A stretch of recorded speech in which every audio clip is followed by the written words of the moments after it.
जय हिंद बच्चों। आज के इस सेशन में कक्षा 10 में गणित जो दो चर वाले रैखिक समीकरण युग्म है, जिसका प्रश्नावली 3.6 है, जिसका कुछ क्वेश्चन हमने पिछले सेशन में किए थे और कुछ क्वेश्चन जो है ना आज हम करेंगे। पिछले सेशन में हमने क्वेश्चन नंबर 1 से लेकर के 4 तक हम एक वीडियो में किए हैं और फिर 5 से लेकर के 8 तक एक वीडियो में किए हैं। वो 2 पार्ट में हमने कर लिए थे। आज इसका यह तीसरा पार्ट है। तीसरा पार्ट में जो है यह क्वेश्चन नंबर 2 का सवाल दिया गया है इसमें, जिसमें कि 3 क्वेश्चन को हमें करना है। चलिए अब थोड़ा हम क्वेश्चन को देख लेते हैं। क्वेश्चन है क्या इसमें, करा है निम्न समस्याओं को रैखिक समीकरण युग्म के रूप में व्यक्त कीजिए, फिर उनके हल ज्ञात कीजिए। तो हमने पिछले सेशन में भी जो है क्या किए थे, तो हमें प्रॉपर रूप से तो समीकरण दिया हुआ था नहीं, हमें था क्या अल्टरनेट टाइप का जो है ना समीकरण दिया हुआ था और उस समीकरण को हमको क्या करना था, हल करना था। फिर हल करके हम उसको जो है ना क्या किए, दो चर वाले रैखिक समीकरण युग्म में तैयार किए और तैयार करने के बाद फिर उनका समीकरण बनाते थे, फिर उनको हम हल करते थे। ठीक उसी टाइप का क्वेश्चन यहाँ पे भी दिया हुआ है। इसका सबसे पहले हमें जो है ना युग्म तैयार करना है और युग्म तैयार करने के बाद हम इनको हल करेंगे। अब यहाँ पे जो है ना यह क्वेश्चन जो दिया गया है ना, यह क्वेश्चन थोड़ा दिमाग घुमाने वाला टाइप का क्वेश्चन दिया गया है और इस टाइप का क्वेश्चन हमने एग्जाम्पल में भी किए थे, उदाहरण जो बनाए थे उसमें भी हमने किए थे। अब देख लेते हैं इसमें क्वेश्चन में क्या कह रहा है। कह रहा है कि ऋतु धारा के अनुकूल 2 घंटे में 20 किलोमीटर तैर सकती है और धारा के प्रतिकूल 2 घंटे में 4 किलोमीटर तैर सकती है। उसकी स्थिर जल में तैरने की चाल तथा धारा की चाल ज्ञात कीजिए। सेम इसी टाइप का क्वेश्चन हमने एग्जाम्पल में किए थे और वहाँ पे जो दिया हुआ था वहाँ पे 9 दिया हुआ था, लेकिन यहाँ पे जो है एक ऋतु नाम की बच्ची है और वह खुद जो है ना तैर रही है। अब तैर जो रही है तो वह धारा के अनुकूल भी जा रही है और धारा के प्रतिकूल भी जा रही है। अब धारा के अनुकूल का मतलब क्या हुआ, धारा के अनुकूल का मतलब हुआ क्या कि पानी की पानी की दिशा जिधर जा रही है, पानी की दिशा जैसे मान लेते हैं हम कि ये जो है ना धारा हो गया और ये जो है ना कौन है, ऋतु है। ये कौन है, ऋतु है। ठीक है, ये ऋतु है, ऋतु भी इसी दिशा में जा रही है और पानी भी इसी दिशा में बह रहा है। अब वहाँ पे क्या होता है कि अनुकूल में जब हम जाते हैं तो वहाँ पे चाल जो होती है ना वह क्या हो जाता है, बढ़ जाता है। मतलब दूरी जो है ना ज़्यादा हो जाता है और समय जो है ना हमें कम लगता है, मतलब कम समय में हम अधिक दूरी तय कर लेते हैं। क्यों ऐसा होता है, तो ऐसा इसलिए होता है कि जो है ना पानी जो जिस दिशा में बह रहा है तो पानी का भी अपना कुछ ना कुछ जो है ना एक चाल होती है। और फिर जो हम नाव जो स्थिर जल में जो नाव था या स्थिर जल में जो व्यक्ति तैर रहा था उसका भी चाल है, दोनों क्या हो जाता है, उसमें जुट जाता है। तो अनुकूल में क्या होगा, बढ़ेगा, और प्रतिकूल जब होता है मतलब कि पानी जो है ना उस दिशा में जा रही है, बह रही है और उसके विपरीत दिशा में हम नाव को ला रहे हैं, तो उस कंडीशन में क्या होता है, चाल जो है घट जाता है। मतलब मान कि समय जो है वहाँ पे बढ़ जाता है और दूरी जो है ना क्या होता है, घट जाता है। क्योंकि ऐसे भी जो है ना हम अपने लाइफ साइकिल में देखते हैं, कभी कभी जब हम जिस दिशा से हवा चल रही है और उसी दिशा में जब हम साइकिल को लेकर के जाते हैं तो वहाँ पे क्या होता है कि हम लोगों का गति जो है ना तेज हो जाता है, मतलब हवा भी हमें सपोर्ट करने लगता है।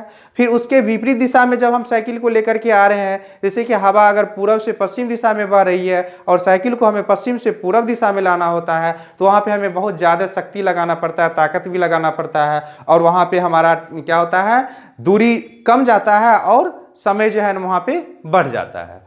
उसी टाइप का यहाँ पे भी क्वेश्चन दिया हुआ है। तो चलिए सबसे पहले हम इनको हल कर लेते हैं। हल करने के लिए यहाँ पे हम थोड़ा डायग्राम तैयार कर लेते हैं। डायग्राम से होगा क्या कि जो है ना आपको दिक्कत नहीं होगी। चलिए जैसे कि मान लेते हैं ये जो है धारा है, ये धारा है और यह ऋतु है। ठीक है, यह ऋतु है। ऋतु भी इसी दिशा में जा रही है और धारा भी क्या है, इसी दिशा में जा रही है। ये कर दीजिए ऋतु, ऋतु, और ये हो गया धारा, धारा। अब दोनों एक ही दिशा में जा रही है, हम यहाँ पे ऋतु का चाल मान लेते हैं x किलोमीटर प्रति घंटा है और धारा का चाल मान लेते हैं y किलोमीटर प्रति घंटा है। मतलब क्या हुआ कि दोनों जब एक ही दिशा में जाएगा तो दोनों का हम जोड़ करके लिख सकते हैं। यह है किस दिशा, किसके लिए है, यह अनुकूल के लिए है, अनुकूल के लिए। अब यहाँ पे बना लेते हैं हम, चलिए यहाँ पे बना हुआ ही है, इसका सिर्फ हम दिशा चेंज कर देते हैं। ये हो गया धारा, धारा हो गया, पानी जो है ना इस दिशा में बह रहा है और ऋतु को उलट दीजिए, इधर जो है ना ऋतु आ रही है, ये ऋतु बना दिए, ये ऋतु जो है ना इस दिशा में आ रही है, ये किस दिशा में है, प्रतिकूल में है, प्रतिकूल में।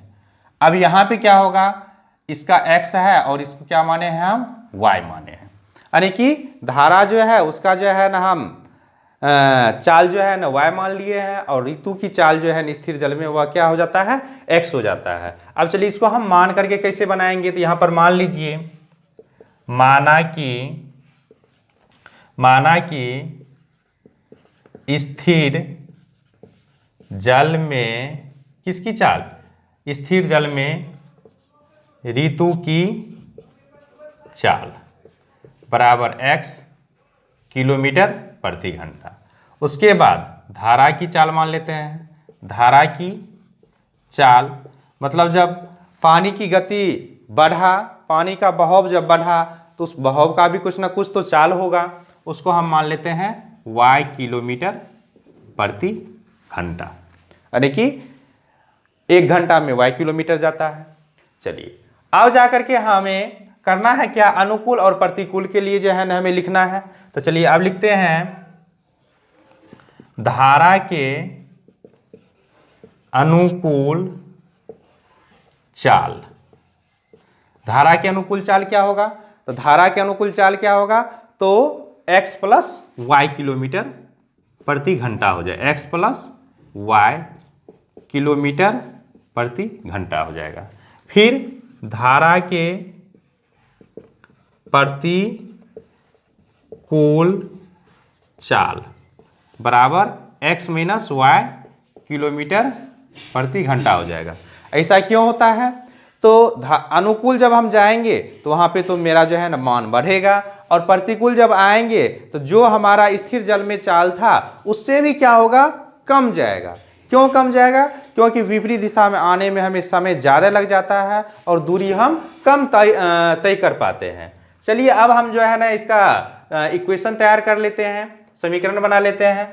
अब कह रहा है क्या, ऋतु धारा के अनुकूल 2 घंटे में 20 किलोमीटर तैर सकती है। चलिए लिख लेते हैं, 20 किलोमीटर धारा के अनुकूल जाने में लगा समय, कितना समय लग जाता है, तो 2 घंटा लग जाता है, 2 घंटे। फिर चलिए इसको पहले लिख लेते हैं, तो 2 घंटे लग गया, तो 20 किलोमीटर, तो इससे पहले जो है हम जो बनाए थे क्वेश्चन, तो यहाँ पे 20 किलोमीटर जाने में उनको कितना समय लग रहा है, 2 घंटा लग रहा है। दूरी कितना हो रहा है, 20 किलोमीटर हो रहा है और चाल कितना दिया हुआ है, x प्लस y दिया हुआ है। तो हमें समय बराबर क्या हो जाता है, तो दूरी बटे चाल हो जाता है। यहाँ साइड में लिख लीजिए क्या होता है, समय बराबर दूरी बटे चाल, और चाल बराबर हो जाता है दूरी बटे समय। ठीक, अब जाकर के जो है ना दूरी कितना है, 20 किलोमीटर है, तो 20 हो गया और इसमें चाल कितना है, x प्लस y है और समय कितना लग रहा है, 2 घंटा लग रहा है, 2 घंटा हो गया यह। अब इसको जो है ना काटिएगा, काट दीजिए, 2 से काट दीजिए, 2 दूनी 10 हो गया, तो 10 बटे x प्लस y बराबर हो गया 1, तो 10 बराबर हो गया x प्लस y। यह आपका इक्वेशन 1 तैयार हो गया। ठीक, उसके बाद चलिए अब हम लेते हैं, कितना है, तो 20 किलोमीटर तैर सकती है, किसके अनुकूल, धारा के अनुकूल, और प्रतिकूल 4 किलोमीटर। लिखिए 4 किलोमीटर धारा के प्रतिकूल जाने में लगा समय। अब भैया प्रतिकूल जब जाता है 4 किलोमीटर तो उसको समय कितना लग जाता है, 2 घंटा लग जाता है, 2 घंटे। पहले भी बताया आपको कि जब वह अनुकूल जाता है तो वह जो है ना ज़्यादा दूरी तय कर लेगा कम समय में ही, और प्रतिकूल जब जाता है तो जो है ना वह कम दूरी समय करेगा ज़्यादा समय में, कम दूरी तय करेगा ज़्यादा समय में। और यहाँ हमें क्वेश्चन से भी पता वही चल रहा है कि अनुकूल जब 2 घंटा में जा रहा है तो 20 किलोमीटर चल जाता है, और जब वही प्रतिकूल जब आता है यानी कि धारा के विपरीत दिशा में आता है तो वह 4 किलो। यहाँ पे हमें जो क्वेश्चन दिया हुआ है उससे भी पता चल रहा है कि प्रतिकूल में जो है ना मान घट जाता है और अनुकूल में जो मान होता है वह बढ़ जाता है।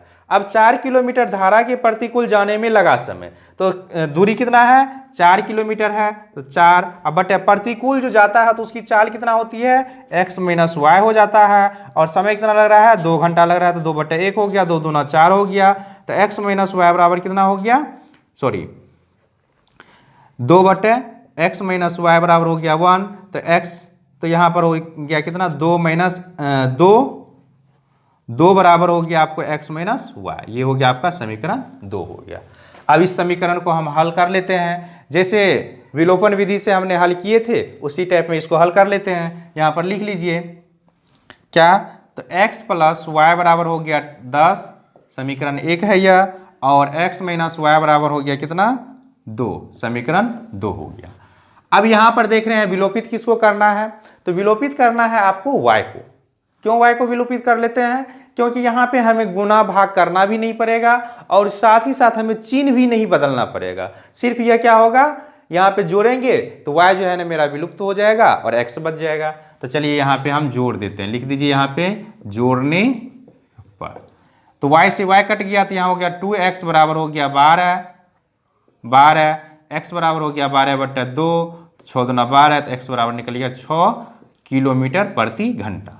मतलब क्या हुआ कि अगर वह ऋतु स्थिर जल में है, जिस समय पानी का बहाव नहीं है, उस समय अगर वह तैरती है तो वह 6 किलोमीटर में यानी कि 6 किलोमीटर 1 घंटा में वह तैर लेगी। अब चलिए x का मान हम समीकरण 1 में रख देते हैं, 1 या 2 में। लिखिए समीकरण 1 में x का मान रखने पर, तो x प्लस y बराबर है 10, तो x का मान है 6 प्लस y बराबर हो गया 10, तो y बराबर हो गया 10 माइनस 6, तो y बराबर हो गया कितना, 4 किलोमीटर प्रति घंटा। मतलब क्या हुआ, तो अगर वह एक ही दिशा में जा रही है, जिस दिशा में पानी बह रहा है, और उसी दिशा में अगर वह जा रही है तो पानी का जो अपना चाल हो गया वह 4 किलोमीटर प्रति घंटा हो गया, और स्थिर जल में जो ऋतु का चाल है वह 6 किलोमीटर प्रति घंटा हो गया। मतलब दोनों मिलकर के जब चलता है तो उसको कितना समय लग जाता है, 10 किलोमीटर प्रति घंटा। मतलब 1 घंटा में वह 10 किलोमीटर दूरी तय कर लेती है। फिर अगर वह विपरीत दिशा में आती है तो 6 में से 4 को घटा दीजिएगा तो 2 किलोमीटर हो जाएगा। मतलब विपरीत दिशा में जब आएगी तो जो है 1 घंटा में वह 2 किलोमीटर तय करेगी। तो चलिए इसको नोट डाउन कर लीजिए।